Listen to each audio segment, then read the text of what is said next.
ازيكم يا شباب، عاملين ايه؟ ايه الاخبار؟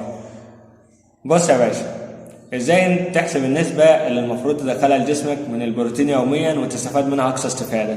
ايه ده؟ يعني انت مثلا لو خدت اقصى من النسبة اللي انت المفروض تاخدها، هل هيحصل لك حاجة؟ مش المفروض البروتين كويس؟ لا يا باشا، مين اللي قالك كده؟ هيحصل لك حاجتين اتنين.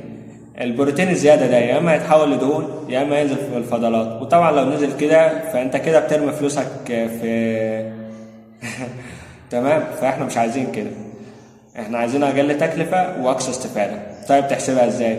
بص، انا هقول النسبه تمام على حسب حالتك، وانت هتضربها في وزنك. يعني انا على سبيل المثال وزنك 50 كيلو واحنا قلنا عايزين 1 جرام، فهيبقى 50 جرام يوميا.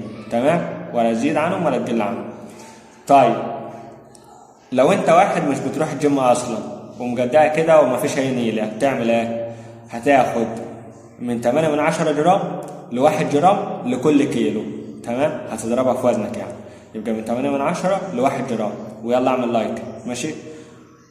طيب لو انت بتروح الجيم بس على الهادي، يعني شويه كده وشويه كده ومش عارف ايه وكده، بتاخد من 1 جرام لواحد واربع جرام يوميا لكل كيلو. تمام. طيب انت بقى اتعنتله وبتروح الجيم وخاربها ومش عارف ايه، بتاخد من 1.6 جرام لحد كام؟ لحد 1.8 جرام. تمام، لكل كيلو برضه.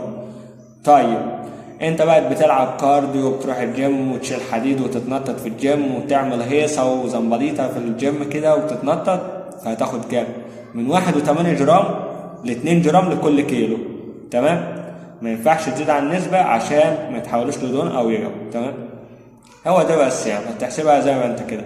لو واحد قالك ده انت عشان تحسب البروتين فتضرب وزنك في 2 والكلام ده كله، لا. ما هو انت لو انت بتروح تلعب كارد ومش عارف ايه وخاربها، ماشي كده تمام، لان احنا قلنا 2 جرام فهتضربها في 2 اللي هو وزنك. يعني وزنك تضربه في 2، فكده كلامه هو صح. اما ان انت مش بتروح ولا بتعمل اي حاجه وتاخد 2 جرام لكل كيلو، انت كده ايه؟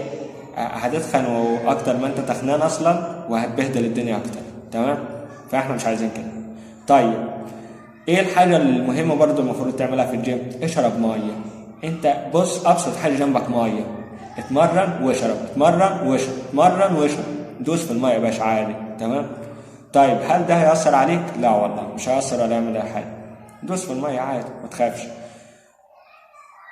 وما تتبعش كلام حد، وما تخليش حد يضحك عليك وتاخد هرمون. ما تخليش حد يضحك عليك وتاخد هرمون. في كباتن كتير بتنصحك في الاول ان انت تتمرن ومش عارف ايه، وبعد كده بتضحك عليك بالهرمون.